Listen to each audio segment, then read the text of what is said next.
You're listening to the Downshift podcast, where four mates from Melbourne take you trackside for all the action in Formula One, breaking down the races, the drama, and everything in between, all with a little banter and a lot of passion. If you love motorsport and cars, make sure to hit that subscribe button so you're always on the grid with us. And if you want to support the team, leave us a 5-star review. So let's get into another action-packed episode. It's lights out, drop the clutch, and let's get racing.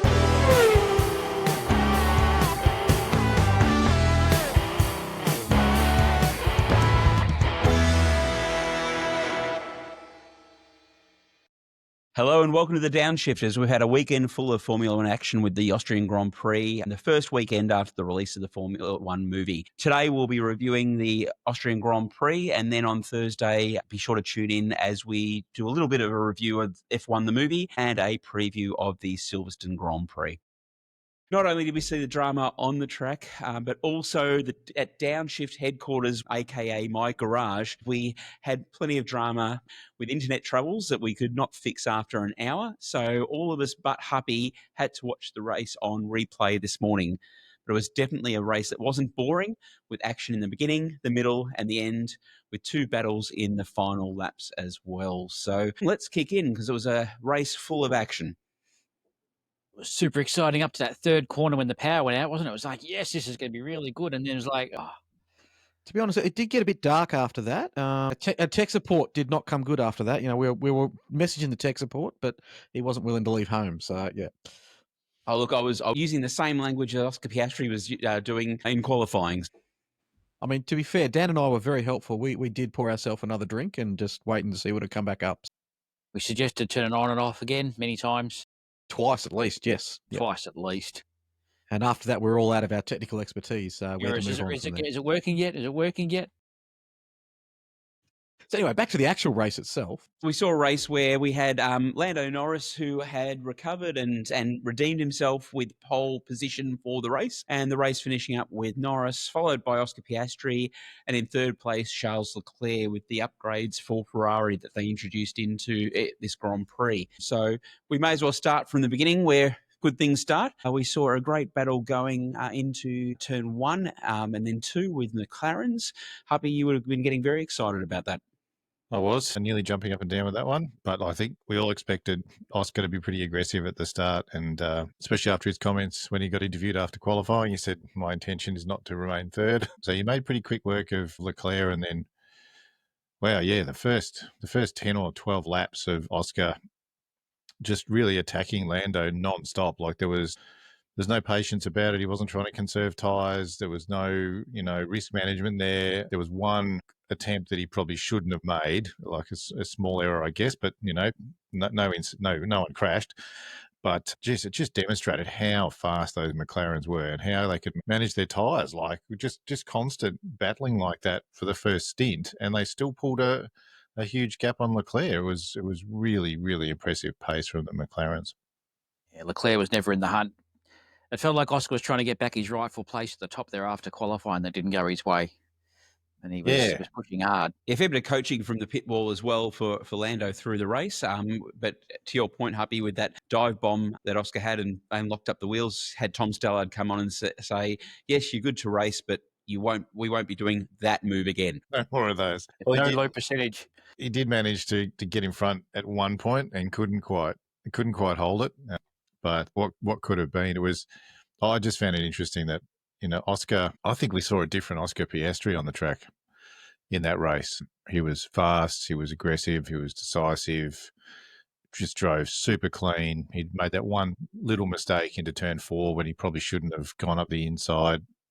But it was pretty minor, all things considered, when other people were making bigger mistakes, like Kimi into turn 3, I think it was. Yeah, that Oscar just drove fantastically well. And I think his pace was the same as Lando's, if not maybe a tiny fraction quicker during the race. And if it wasn't for some traffic getting in the way at the end, there's every chance he would have caught Lando in the last 2 laps and really made a race of it at the end of the race. So, yeah, outstanding performance. I mean, you're right. McLaren's so dominant they don't even need to worry about doing fast pit stops anymore. When Norris came in, they gave him a 3.1 or a 3.4 or something. I thought, my goodness, that's slow. And then, but if you split the middle, maybe they'll get Piastri in one a quick one, and then he was a 3.1 or a 3.2 or something. I'm like, oh, they're all slow. And then Ferrari whizzed by for, what were they, 2.1 or 2.2 or something? They did some really quick stops, but it wasn't going to help them. I mean, that track suited the McLaren quite a bit. So I mean, there was a big advantage for them there. I think Silverstone will be a bit different. It's a efficiency track, so cars that have good downforce but low drag, like typically the Red Bull used to be very good there. Mercedes might be better if the weather's cooler, but yeah, they're expecting rain on Sunday for the race. McLaren was just so strong there, and like Ferrari did pretty well. Their upgrades obviously worked for them, and McLaren had upgrades too, but Ferrari weren't too bad. A lot more stable in the rear end. So, I mean, obviously that's the thing that's been holding them up over the last few races. But as we will get into that with the race, Harper, you did mention about turn 3, and we saw the collision between Antonelli and Verstappen. As the pack slowed a little bit earlier than Antonelli had expected, he had to take an evasive manoeuvre to avoid Bordoletto, taking out Verstappen and narrowly missing Lawson. Yeah. Poor bugger. I did feel for him, but he evasively manoeuvred to the inside, which is not the best place to try and stop when you brake too late. But like Max was nice. He went up to him straight away and put his arm around him. So Max understands what it's like to be the young gun, the little young prodigy trying to learn from mistakes, because he made plenty of mistakes when he was, first in F1 as well. But it felt like Max was particularly calm considering he'd just been knocked out of the race in the first lap. You can just imagine it as he's seen that he's been shunted by Mercedes, and then he's realised it's Antonelli. I can't be upset with Toto. Yeah. He's chasing me for a contract. Yeah, it's exactly right. Offering him big bucks at the moment. What was the damage on Max's car, though? Because it didn't look that bad. I mean, did you see the impact? It hit him pretty hard. Yeah, but hit him pretty hard. But he's also in the gravel as well. So I mean, once you're stationary, it was all right.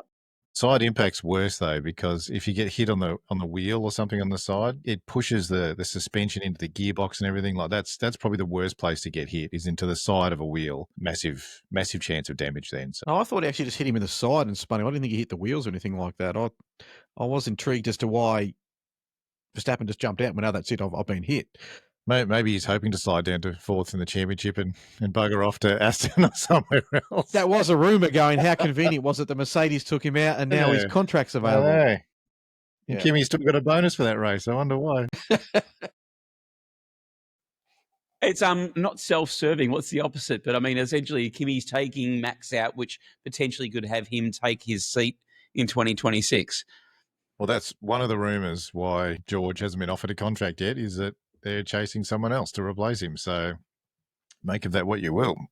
I reckon Lawson was pretty happy that he avoided it, because he was lucky. Well, he was lucky, but I reckon he was pretty happy because he got a bunch of points out of staying in the race. So it's his best finish so far, 6th. Yeah, 6th. And they were pretty happy with it, even though they were 68 seconds behind the leader. But still, 6th place, it's a bunch of points. Well, he drove well, so he was a top Red Bull finisher, that's for sure. Yeah. Well, not hard to beat that, was it? Like, better than Sonoda. Yeah. Yuki being Yuki. Poor thing. Mate. Well, he came 16th. Yeah, he did, yes. Thanks to Carlos, Antonelli, Albon. Out of 16. But, out of the 16 that were left racing. Yeah, that's right. He came 16th. That's right. Yeah, so it's impossible to know, when you do analysis of race pace at the end of that race, like you get pretty good data on how Mercedes went compared to McLaren or Ferrari, but like Red Bull, you have no idea. Like, would Max have been quick? You just don't know, because you can't look at Yuki's pace and make any sort of determination. No. God, no. It sort of felt to me like without Max there in the race, it was missing something a bit. Like it was always a bit of other races, just that bit of, where's Max? He's always there around. Can't somewhere. write him off. He hasn't been at the.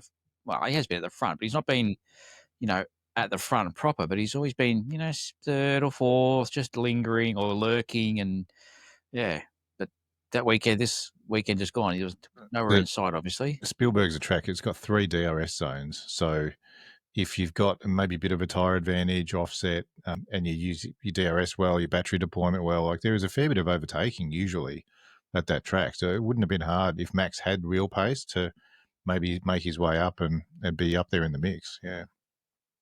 We'll have to We wait till saw next year. we saw a fair bit of movement as well amongst the grid. I mean, it's quite an interesting top 10, especially in 5 to 10. We saw a mix with some of the rookies coming in and showing some form. So, and also I think the other thing that was interesting is that Ferrari is sort of there or thereabouts and scoring steady points. And we've talked in the last few weeks about Mercedes, their battle with Ferrari for constructors' points, and Mercedes have generally been pretty consistent as well. But it just seems that their car just has a narrower window for the tyres. Like on a hot track, I think it seems like they really struggled to get their tyres working. So George had such a great round, last week with Montreal, and then now he's finished 63 seconds behind the leader. That's nearly a second a lap. That's a huge, huge difference. So yeah, If you look at that, I mean, Ferrari's now jumped up ahead of Mercedes again in the constructors. So they're 1 point up now, based on the fact that they had a rubbish weekend. They've just finished another race to 2 drivers in the top, like not killing it, but they're there, and they're still not listening to Lewis's suggestions about tyre choices. Well, that was interesting to listen to. I don't think it would have made a difference at that point in the race, like position-wise, but yeah, Lewis was not happy getting called in. Not happy at all. and I think that's where you listen to the drivers, and when they're talking about, they're giving their feedback from what they're feeling in the car. And I mean, you heard this with Piastri, that when Stellard was actually saying how the tyre's feeling, can you do it a little bit longer? Hamilton's there clearly saying, I can draw this out. So you're right. I mean, if you look at the difference in regards to the timings, I mean, Hamilton was 29 seconds off first. And I mean, if he had stayed out there and hadn't lost 20 seconds with a pit stop, he would have been ahead of Leclerc. But again, it would have been a Ferrari 3-4. But it goes down to that communication and how the team is respecting their drivers. Yeah, it's interesting, isn't it? A lot of the other teams are like you said, like McLaren, the engineers are asking the drivers how the tyres are going and they're giving them feedback. But Ferrari just go, oh, we're just, this is what we're doing. Don't worry about it. And same with McLaren. Like at one point in the race, Oscar's engineer said, would you rather pit now for 1.5 second offset or go for a 4 second offset, a 4 second gap with a tyre delta, with fresher tyres? And he said, immediately 4 seconds, I'll take it. So like that they communicate well, they trust their drivers to make decisions. The drivers know what they want from the car. Completely different situation, to Ferrari at the moment. So with that, and if we're talking about McLaren, and yes, we saw a battle in last week's race, and we saw obviously Norris coming off a little bit worse for wear, well, not finishing the race. But we actually saw a nice, clean battle in this race, and we saw Piastri lock up on lap 20 into turn 4 as he attempted that pass on the inside of Norris. But Piastri also was quite considered through the race, and Happy, you were mentioning he was showing pace. Yeah, absolutely. And look, even looking at the driver's demeanour after the race, they were both smiling, chatting about the race. Like there doesn't seem to be animosity or that high level of competitiveness, as in I'm not here to make friends, I'm here to win. They both seem to get along okay, and they do press together and the social media stuff together still, even though they've got a good lead over Max now, isn't he? 46 point lead, Lando's got over Max, down to third place in the championship now. So the battle's just between Oscar and Lando at the moment, and probably will be for the rest of the year. They both know it, but they're still getting along, showing each other respect on track. It may change. I think my comment at the start of the pod was we saw a bit of a different Oscar. Like he did not settle back at the start of the race to manage tyres. He just went, I'm going for this. I'm going to put Lando under max pressure from lap 1. And he did it consistently for like 10 or 12 laps, then ran another 3 laps longer than Lando on those tyres and still had pace. Like he wanted to, I don't know, impose himself or maybe be a bit more aggressive or try and push Lando into a mistake. I'm not too sure, but I think maybe he was just trying to see if Lando would make a mistake. But oh yeah, I know. I'm an Oscar fan, but I think objectively he drove really, really well. Really? We didn't notice. But when you look back at last race too, like when Oscar was in front, and they weren't even at the front, but when Oscar was in front, like Lando was doing a lot of the pushing and Lando was doing a lot of the hunting. Like the roles were reversed in that last race, and that, and obviously that last bit where Lando just, went too hard at it. But it felt like he was really hunting Oscar down at that last bit of the race there. roles reversed. I guess we haven't really seen that from Oscar much until this last He round. hasn't had to though, has he? I was going to say, yeah, you haven't had to. No, but like even last year, he didn't look as dangerous when he was behind Lando. It looked like Lando sort of had it in control and just had that little bit more pace to keep him at bay. But last night, Lando didn't manage a 3-second gap like Oscar was catching him. So it was on the way. If it wasn't for those back markers, it would have been close. Yeah, it was going to be very interesting. Colapinto just didn't know he was there. Like otherwise, he would have gone right past him. So I mean, it was a great outcome for Lando because he got pole. Like Lando's always been maybe had the edge over one lap on average, but Oscar couldn't afford to let Lando get an easy win and get his confidence up too high. Like Lando would have come away from that thinking, I won that because I did my Q3 lap better or got more opportunity than Oscar did. Oscar got balked because of the safety, the yellow flag or whatever. He didn't get a good lap in at the end. I think that was the only reason Lando won that race. If Oscar had been in second place, maybe got a jump at the start or out-qualified him, he knows that Oscar is fast. And so Oscar did the right thing by just keeping max pressure on him. So, yeah. Given the due where it's due as well, I mean, Norris took pole position, did the best lap on it, and he actually controlled the race from that side of it. So we were talking last week going, he's cooked, he's got to get his head right. Give him credit where credit's due. He came out this weekend, took the bull by the horns, and did the right thing by it. Yep. He drove a very solid race. No mistakes. I think Alpine's going to get a Christmas card from him. Well, Alpine seems to be the gift that keeps on giving to Oscar Piastri. I don't think Oscar was too impressed by judging by the radio message, no. He doesn't sweat much, does he? Still finding ways to screw him over after these years. But it's Happy, the Australian way, Dan. But Happy, you made the point last week, and this is where Lando really needed to stamp down. And as I was saying, I thought that Lando would take a little bit longer to get his head right and would take it to the summer break. But to your point, he's shown that he is able to turn it around. He was able to just be focused, concentrate on the race and bring in that Q3. We know that Oscar was blocked by Alpine and with Gasly. We'll never know if he would have got P1. But yeah, he was, I think, to your point, is that Oscar was quite considered and I'd almost say stoic as he was going through challenging Lando. Now, Lando did make some mistakes. He went wide and luckily that didn't come a gutser, so was able to hold it. And Oscar was constantly bringing in fastest laps throughout the entire race. Yeah, only minor mistakes though. And Lando's going to go into Silverstone now with a lot more confidence with Austria under his belt. So yeah, it was a very good performance. Probably the confidence he needs, but probably the confidence that Oscar doesn't need. Well, I think both of them are going to go into Silverstone thinking they can both win, and in theory they both should. Like you look at their position in the championship, but the field will be a lot closer at Silverstone. So it'll be interesting to see whether Ferrari and Mercedes and Red Bull are a bit more back in the mix in Silverstone. Now, Schwags, you mentioned in regards to McLaren with their pit stops. Now, I did a little bit of research on this and pulled together from DHL runs the pit stop championship and rates all the teams on that. And we saw McLaren took out the fastest pit stop with a 2.1. But if we actually look at it all in consideration, is that if you put all the pit stops together, and I've only gone to look at the teams that completed 4 pit stops, not the teams which didn't go through the race. It's your own spreadsheet, Christian. Yeah. Well done. You've gone to a lot of effort for this. I like it. Who needs to sleep? But if we look at it, and if I take the pit stops, the average, Ferrari was actually the fastest. So their average was 2.3 seconds on the 4 pit stops put together. And if we look at it in regards to the next fastest was Sauber. Well, that goes to show because they had 2 drivers in the points. Correct.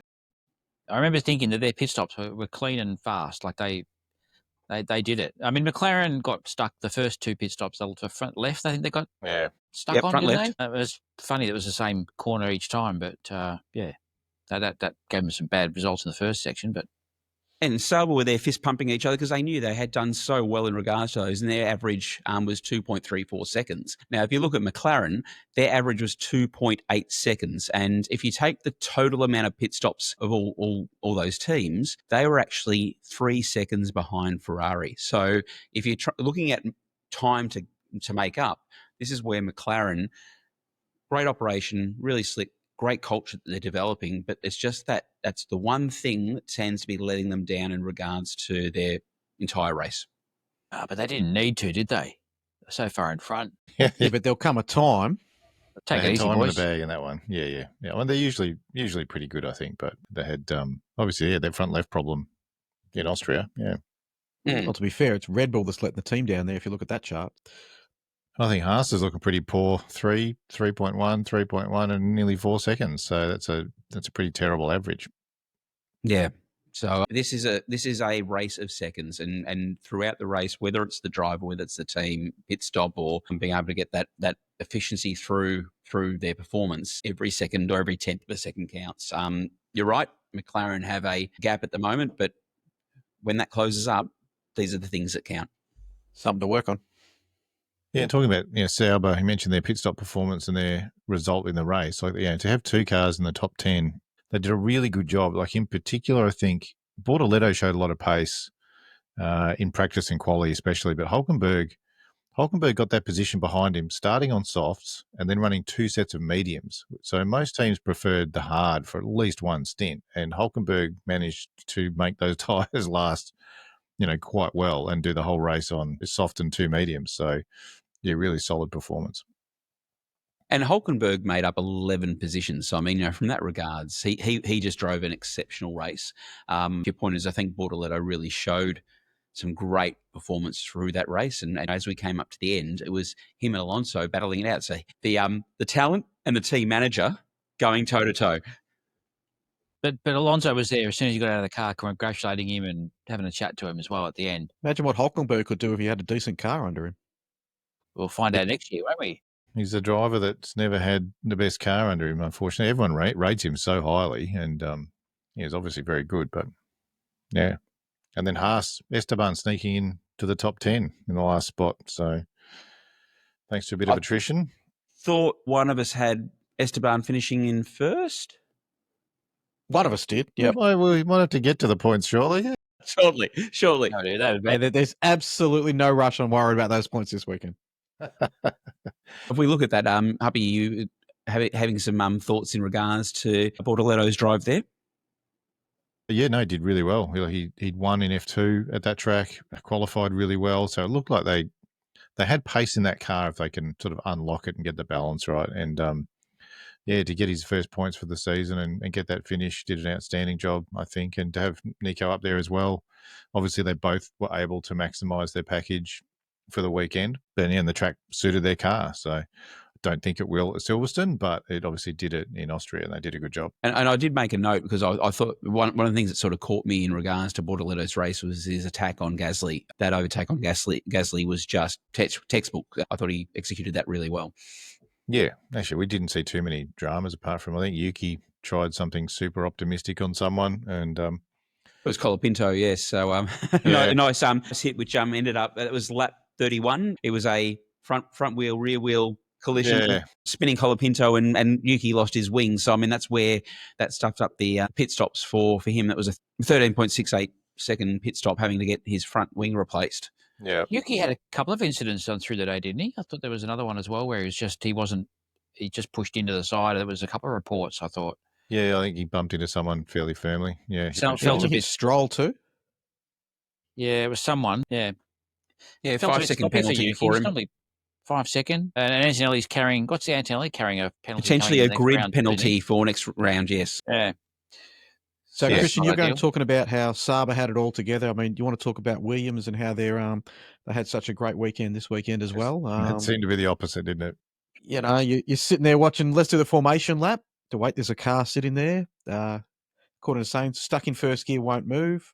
You guys all thought he'd done, a little bit of sneak attack to get around the outside, and then pulled Done into a the study. pits, and we're all commenting, going, geez, there seems to be a bit of smoke coming out of the back of that car. Pulls up into pit lane, and it just caught fire. It's Guy Fawkes. Could not catch a trick. For those of us who've seen the F1 movie already, I thought just for a second he was employing it was a Sonny Hayes tactic at the start. Well, that may have been mentioned when we were sitting around as well. But no, it turned out he wasn't. The car was just crap. Yeah. Poor bugger. They're bloody Albon's got mechanical issues and he retires in 17. So you got to be thinking James Vowles must be banging his head against the desk right now going, Yeah. what the hell? They cut to him at one point with his, head in his Yeah. hands. Yeah, His expressions said it all. They've had some reliability problems in that car. Like it showed some real promise. Like those guys are driving well together, and Albon qualified really well. Yeah, Well, just Saints had a dog on the weekend.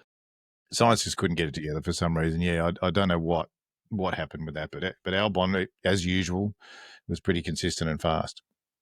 I know that they, in Drive to Survive, when they were talking about, I think Vowles was saying, this season or this year, I told them just break everything. Let's get it, let's get it all right, and everything else. And not that that's what they're doing now, but they're obviously thinking ahead to next season. But they've still got to keep their sponsors along the way to make sure they're in there for the long haul, because there is promise there with Sainz and Albon in a decent car, and the car's not terrible, but yeah, it doesn't come to fruition for them.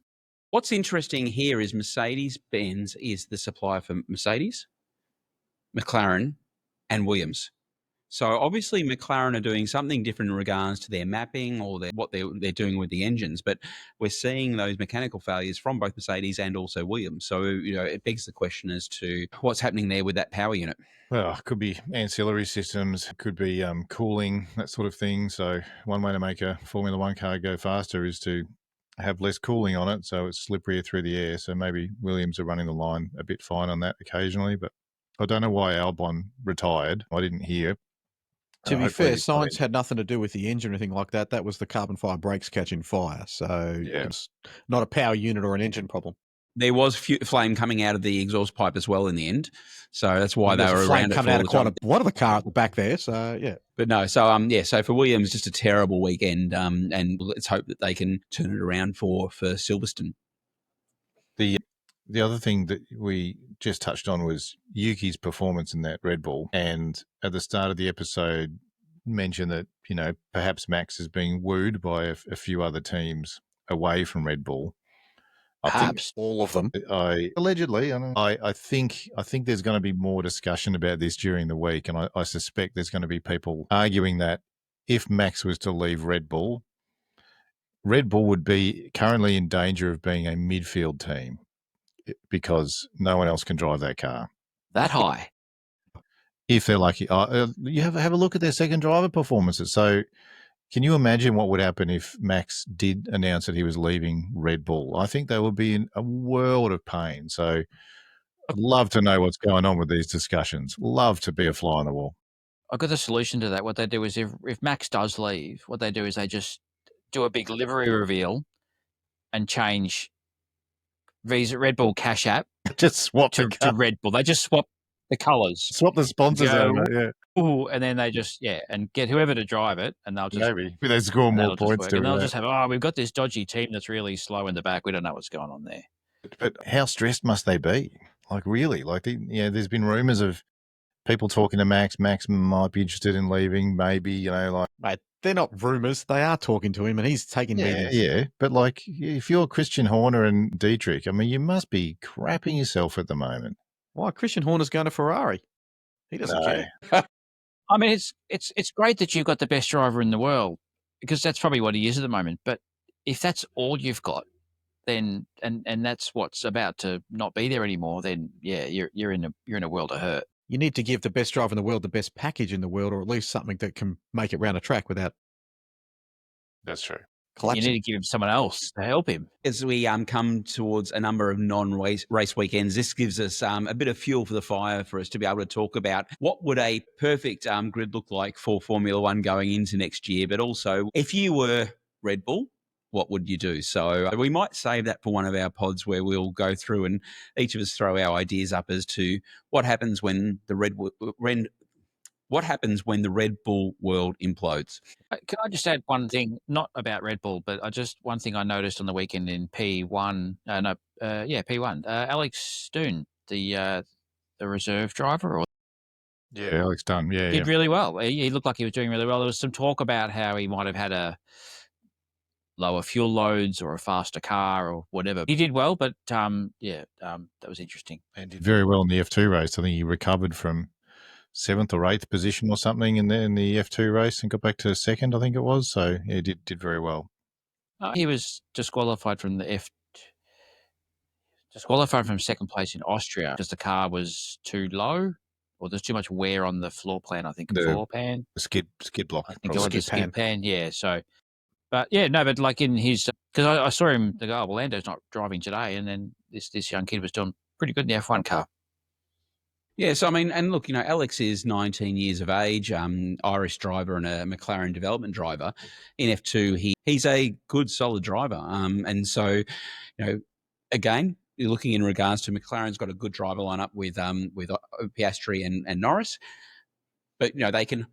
Similar to what we saw with Colapinto last year with Williams, you might see that Alex comes in and is contracted out to another team to develop as they're thinking about their driver programming as that develops. So, yeah, there's every possibility that we could see a debut for Alex in 2026. Unfortunately, because he got DQ'd, he's now dropped to second in the championship behind Vershaw. But it's pretty tight, actually. The top six or so are only within like 20, 30 points of each other. And there's, a third of the championship left. So, yeah, tight championship as usual. It's very competitive. To be fair, KT, Colapinto hasn't exactly set the world on fire since he's come over, though. I mean, he's crashed quite a lot, but he hasn't exactly set the world on fire. Well, this is Colapinto's 5th race. I heard that they've got to start performing, or there's every chance they might look at shifting him. Well, we're looking in regards to the fact that we had Jack Doohan in there for 5 races. Then they brought Colapinto in, and they're saying, he has 5 races to prove himself. Has he done really any better than Doohan? No. Nope. 5 races like that. At what point do you go, well, it's the car, it's not the driver? I mean, I know the driver's got to do. Just ask Red Bull. Yeah. I mean, they're going to stick with they're sort of stuck with Yuki to the end of the year now, aren't they? Because they've sort of said that's what they're going to do, and they've got no one else. Well, they say that's what they're going to do, but there's been no media or press about it. Yuki's not been doing well at all in that car for how many rounds now? And okay. Question for you: does Yuki has a contract past the end of this year? I don't think so necessarily. I would doubt he's going to be in the car next year. No, and I think he needs to really prove himself, or try to, in that car to see if he can get a seat somewhere. Well, because they're getting rid of the Honda engine. Now, he was, all part of Japanese Honda and all that sort of stuff. But if they get rid of the Honda engine, I doubt he'll be driving next year. For Red Bull, anyway. Well, yeah, I said he'd lose a lot of leverage. Yeah, for sure. Yeah, so Yuki's contract does expire at the end of this year. And so we did see that Honda had a cash incentive for Red Bull to put him into the number 1 team. So they've done the cash grab and said, yep, we'll pop him into the team till the end of the year, unless there's someone else. And the only other team that's putting a Honda powertrain into their car is Aston Martin. He's got no chance to get into. Not a chance in hell. He could be Max's teammate again. What, at Mercedes? No. They've got the budget for good drivers. And there was news this week about, perhaps Stroll is, at the end of his tether, and he's got to improve performances to maintain again his this seat. week, there's rumours. Yeah, but I think, we've all got our opinions on what might happen with Aston Martin. Time will tell. Time will tell. Time will tell. All right. Moving on. So, look, we'd spoken about Mercedes, and obviously, the Mercedes, while it has improved its performance over 2024, we're still seeing that it's not getting any pace in the hotter temperatures. Spielberg was at the hottest on Sunday, so Mercedes fell off the pace. And Handsome George was super concerned about his engineers out on track. He said, get some water. They're dripping out here. Just focus on going faster, mate. What are you doing? Yeah. You do you. They'll look after themselves. Well, Christian, maybe this is a good time to run us into just see how well we all went with our predictions for the weekend, because I already know how well I went. But no, I haven't looked. I didn't want to look. So if I just do a quick rundown, we had Lando who finished first, Oscar that came second, and Charles that came third. Who got pole? That's right, Lando. That's right, yeah. I wonder if anyone tipped that. If we go into the predictions, and we saw the Hat of Destiny. Schwag's unbeatable formula in regards to picking champions. You all laughed. Pulled out Lando Norris to take out pole position. So that gave Dan a point for pole. Unfortunately, the rest of us 1 point for pole. 1 point for pole, Dan. my friend. God. So the rest of us sort of trying to take safe bets with Oscar and Max. Then as we came into first, second and third, this is where Dan's strategy sort of came undone.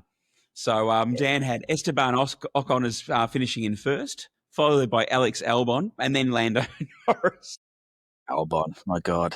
I mean, you were close, Dan. I mean, Close, he did very come. close. He had a 1 in front of it. It just had a 0 after it when he rolled through. Yeah, That was so- You're lucky that you had Lando in your top 3. Unfortunately, Yeah. he won the race. Yep, got 1 point.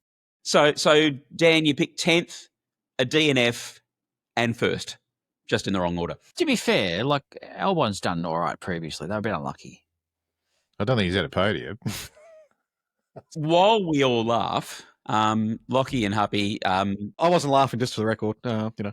No. unfortunately, no points for either of you. And I was lucky enough to snap one up just with third place with Charles Leclerc. So, Schwags, you and I both came out of this round with a point each. So, There you go. unfortunately, it doesn't make much of a difference to the leaderboard so far. We've still got Happy sitting in first place with 26 points. What do you mean? Unfortunately, I'm happy. Well, they're closing the gap. Dan's crawling his way up the ladder. He's now only 50% of my score. It's all Tortoise about in the consistency. I'm listening to Ferrari and Handsome George. It's about being consistent. So Lockie's sitting just behind, 1 point behind at 25 points. I've moved my way up to 23, and Schwag's hitting a massive 13 points so far. So He's coming for you. Killing He's it. coming for you, Nate. He's coming for you. I think I need a performance upgrade for the next round. Yeah. unfortunately, it was a shame that Fred Vasseur, who had to be away to witness Leclerc's P3, he was away from the track for personal reasons. Hopefully everything's okay for Fred in that regards. But we saw just what I think was an amazing race all round. I know we were joking about the first 5 laps and the last 5 laps being the ones to watch. Most of the laps for this race were good watching. Fred wasn't down at Centrelink, was he? Well, hopefully with Leclerc's P3 and Hamilton's P4, this will quieten down the Italian media a little bit, because they've really been getting into Ferrari, and as the Italian media does, and the Tifosi, and Fred has been copying a lot of it, but Fred's also been protecting the team, going, hey, these aren't things, these are people. So just think about it in regards to what you're reporting. We're Ferrari. We'll do it our way. Yeah, it's working out well for him. From the excitement and drama of the Austrian Grand Prix, that brings us to the end of this episode. Make sure that you like and subscribe and be ready for our next episode, which will drop on Thursday. We'll be talking about the Formula One movie and the lead into Silverstone. Until then, we'll see you on the next lap.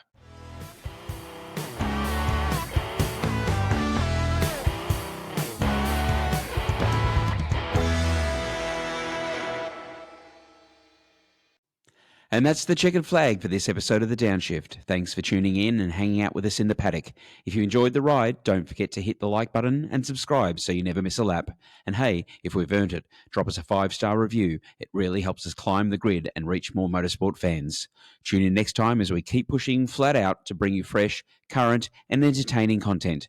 Until next time, keep it fast, keep it fun, and we'll catch you on the next lap.